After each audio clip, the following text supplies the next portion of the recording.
Salve, salve! Olá pessoal, tudo bem? Professor Erivaldo aqui e estamos iniciando o curso de Geometria Analítica 2, um curso baseado em Geometria Vetorial, e essa é a nossa primeira aula, a aula de vetores no plano. Então se liga comigo aqui, roda a vinheta.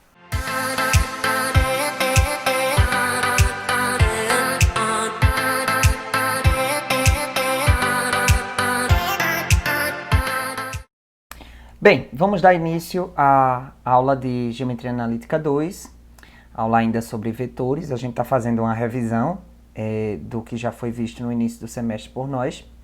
E eu vou passar rapidamente aqui pelos slides que a gente já utilizou nas aulas presenciais, tá?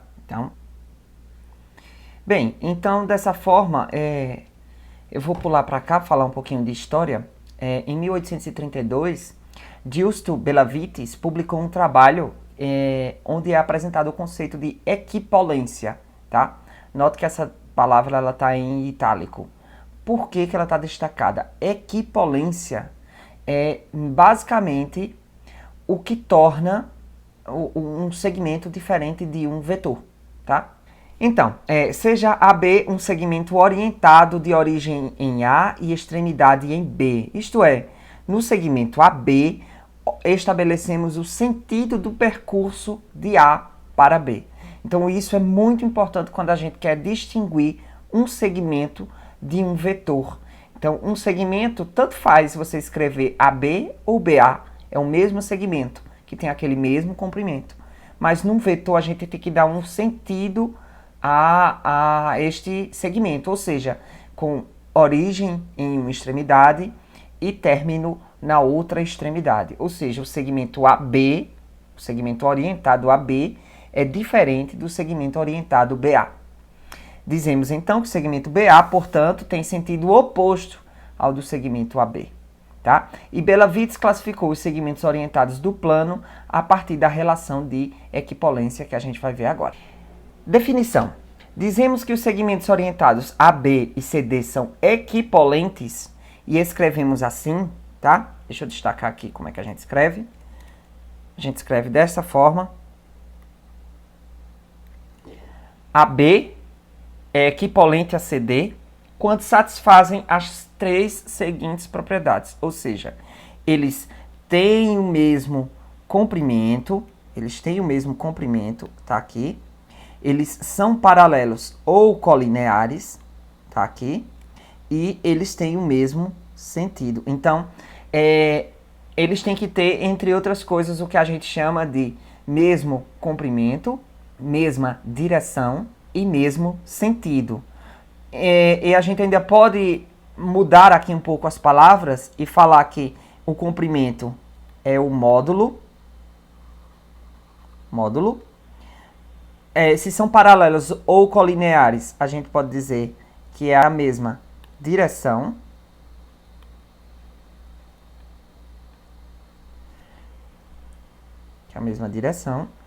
E que tem o mesmo sentido. Então, para que... Perdão, minha letra tá linda. Para que a gente possa dizer de certeza que dois segmentos são equipolentes, eles têm que ter o mesmo módulo, a mesma direção e o mesmo sentido. Então, prosseguindo, nós temos aqui dois exemplos, ou seja, AB e CD são colineares, tá? Ou seja, AB é colinear com CD. Existe uma mesma reta que contém esses dois segmentos. Portanto, a gente chama de colinear. Nessa figura B, tá? Com sentidos opostos, ou seja, AB e DC são colineares. Então, temos algumas proposições aqui. Uma delas diz que, dados os pontos A, B e C, existe um único ponto D, tal que AB seja equipolente a CD, tá? Então, eu vou para o GeoGebra para mostrar essa proposição geometricamente. Vou escolher um vetor aqui arbitrário, tá? Por exemplo, esse. Esse é o AB. E aí eu coloco um ponto C em qualquer outro lugar do plano, tá? Pode ser aqui. Ou seja, percebam que esse vetor U, esse segmento orientado U, AB, ele tem uma certa direção, ele tem um certo sentido e ele tem um certo comprimento que a gente chama de módulo. Se eu tenho A, B e C pontos do plano, existe somente um único ponto D onde eu possa colocar no plano para que eu tenha um outro segmento que seja equivalente a U, tá? Então, eu tenho vários locais para colocar esse D. Ponto. Tenho vários locais. Eu poderia colocar aqui, mas aí, se eu fizesse o segmento CD, ele não seria equivalente a AB, mas, olhando aqui rapidinho, eu vejo que só existe um lugar, que é isso que a proposição está dizendo, que eu possa colocar o D e tornar o segmento CD equivalente a AB. Ou seja, percebam que para a lateral direita, esse segmento se desloca 3 unidades. 1, 2, 3. Do começo até o fim. E para cima, nesse sentido, para cima, ele se desloca 4 unidades. 1, 2, 3, 4. Então, o que eu tenho que fazer? A partir de C, deslocar 3 unidades para a direita e 4 unidades para cima. 1, 2, 3, 1, 2, 3, 4. Este é o ponto D, que deixa o meu vetor CD, ou o meu segmento orientado, equivalente ao segmento orientado AB. Isso é o que está dito naquela proposição, tá bem? Perceba que, inclusive, o próprio GeoGebra já identificou aqui coordenada x 3, coordenada y 4. Essa é a coordenada do vetor, independente de onde eu escreva ele, tá? A relação de equivalência permite classificar os segmentos orientados do plano mediante a seguinte definição. Sejam A e B pontos do plano, o vetor V é igual ao vetor AB, tá aqui, esse vetor aqui, eles são iguais. O vetor V, que é o vetor AB, é o conjunto de todos, destaca aqui, tá? Observa direitinho esse todos aqui.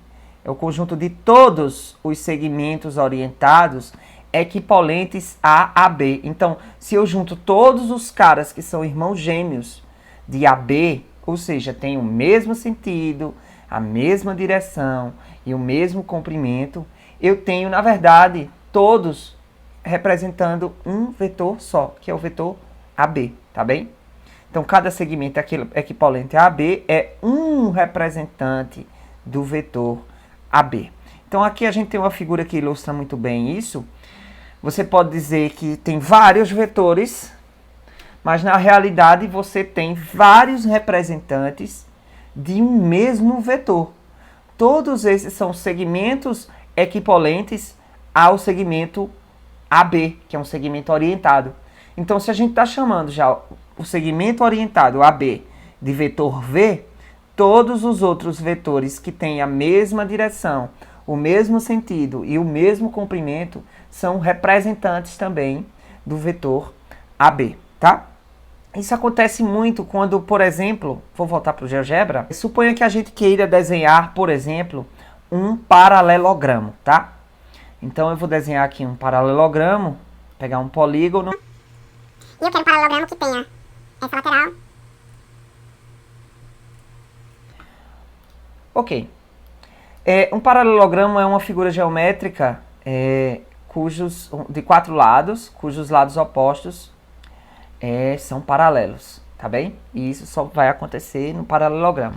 Um retângulo é um paralelogramo, um quadrado é um paralelogramo, porque os lados opostos são paralelos, tá? Não apenas dois, porque se você tem apenas 2 lados paralelos, você tem um trapézio e não um paralelogramo. Então percebam que esse paralelogramo ele tem um conjunto de vetores, aliás, 2 conjuntos de vetores que são representantes de um mesmo vetor, tá? Então o primeiro vetor que eu tenho ali, eu vou até desenhá-lo aqui por fora, tá? O primeiro vetor que eu tenho ali é esse. O vetor EF, ou seja, o vetor U, é um representante dos vetores AB e vetores DC, tá? Assim como eu posso desenhar um outro representante desse vetor aqui. Esse vetor é também um representante, o vetor GH é um representante do vetor AD ou do vetor BC, tá bem? Eles são parecidos, mas na verdade eles são equipolentes. Portanto, são representantes de um mesmo vetor. Na prática, os vetores são manipulados através de suas representações em relação a um sistema de eixos ortogonais. Então, eu meio que já estava antecipando isso, levando vocês para o GeoGebra. Definição. Dados os pontos A grandão e B grandão, eu tenho para o A grandão uma coordenada no eixo das abscissas e uma coordenada no eixo das ordenadas. O mesmo ocorre para o vetor B. Eu tenho uma coordenada no eixo das abscissas e uma coordenada no eixo das ordenadas. Então, percebe que o que eu botar de amarelo aqui é o representante na reta X, na reta das abscissas, no meu plano cartesiano, no meu plano ortogonal. E o que eu colocar de verde-limão é o representante na reta Y, ou seja, no eixo das ordenadas. Então, os números B1, A1, B1 e A1 é o que está de amarelo, tá? Esse número aqui, essa diferença entre a coordenada de um menos a coordenada do outro, são as coordenadas do vetor. O mesmo eu posso dizer aqui. O B2 menos o A2, esse cara menos esse cara, são as coordenadas do vetor AB. Por que AB? Porque eu tinha o ponto A e o ponto B. Então, o vetor AB, na verdade, é o x de um menos o x do outro e o y de um menos o y do outro. Bom, vou pegar um exemplo aqui. Então, sejam os pontos A igual a 1 e 3 e o ponto B igual, ficou parecendo um beta, mas vocês estão entendendo, igual a, sei lá, 2 e 4. Então, eu tenho dois pontos. Daqui eu posso determinar dois vetores utilizando esses dois pontos. O primeiro vetor que eu posso determinar é o vetor AB, ou seja, ponto final, o ponto inicial e uma setinha em cima indicando que é um vetor. Então, o que é que eu vou fazer aqui? Eu vou primeiro dar a minha coordenada x, ou seja, o x do ponto final menos o x do ponto inicial.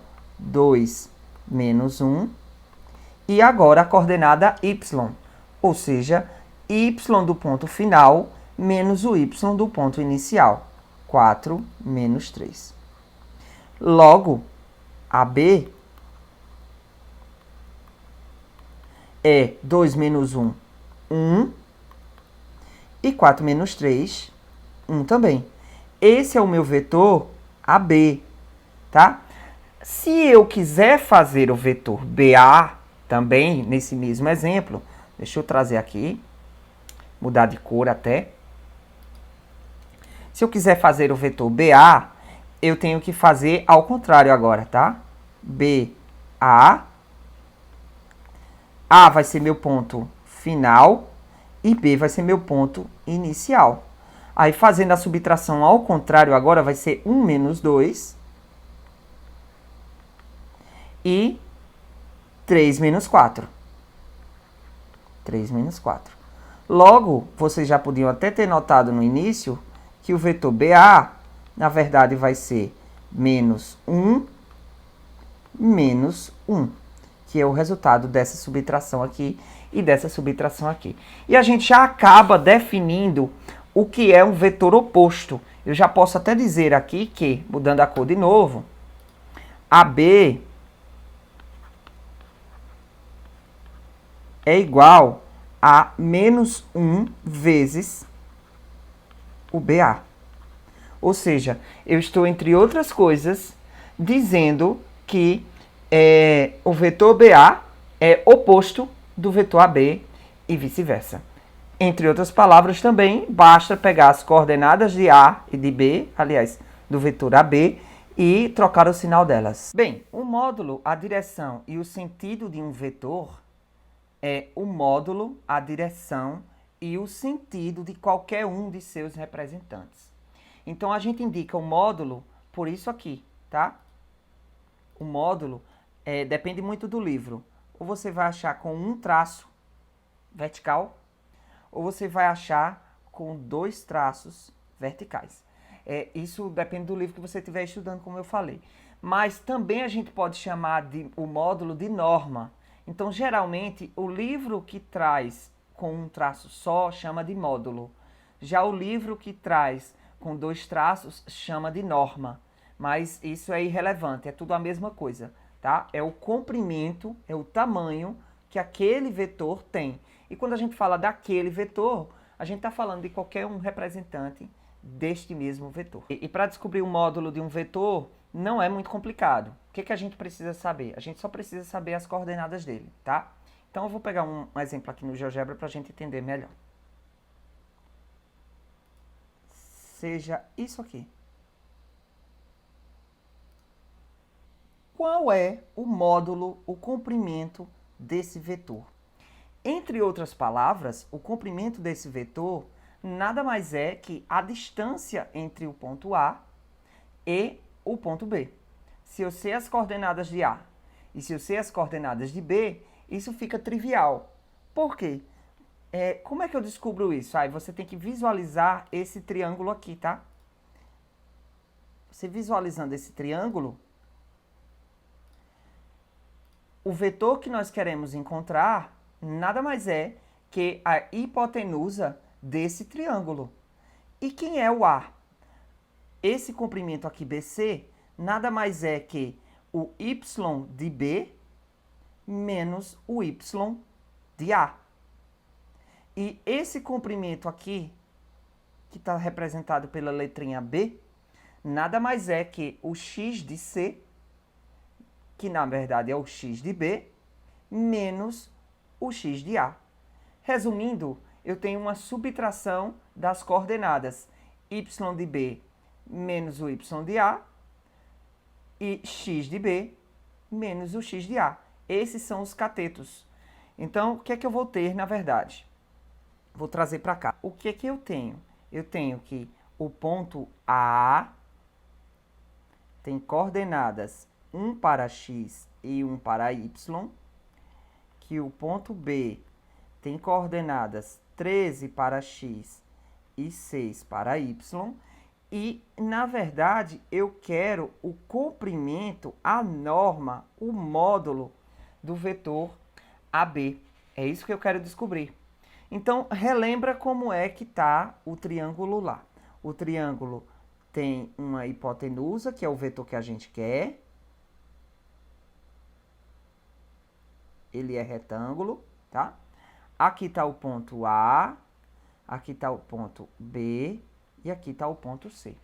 Se nós fôssemos aplicar o teorema de Pitágoras, o que vai valer aqui para o teorema de Pitágoras? Vai valer que AB ao quadrado é igual a BC ao quadrado mais AC ao quadrado. BC e AC são catetos e AB é hipotenusa, que nesse caso da gente, especificamente, é o nosso vetor, tá bem? Então, quem é BC ao quadrado? BC é esse cara menos esse cara, já que a gente tem coordenadas. Ou seja, é o y de B menos o y de C, que por coincidência ou não, de propósito, o y de C é igual ao y de A. Só que esse cateto está elevado ao quadrado, tá? Então, vou botar aqui ao quadrado. Mas, quem é esse outro cateto agora? AC ao quadrado. É o x de A menos o x de B, ou o x de B menos o x de A ao quadrado. Tanto faz, tá? Você fazer a ordem aqui, porque você vai elevar ao quadrado, mesmo que fique negativo a subtração. Quando você elevar ao quadrado, vai ficar tudo positivo. Então, é o x de B menos o x de A ao quadrado. E quem é AB ao quadrado? AB ao quadrado é a norma de AB ao quadrado. É isso que a gente quer descobrir, tá? Então, o que eu faço para retirar esse quadradinho daqui de cima, tá?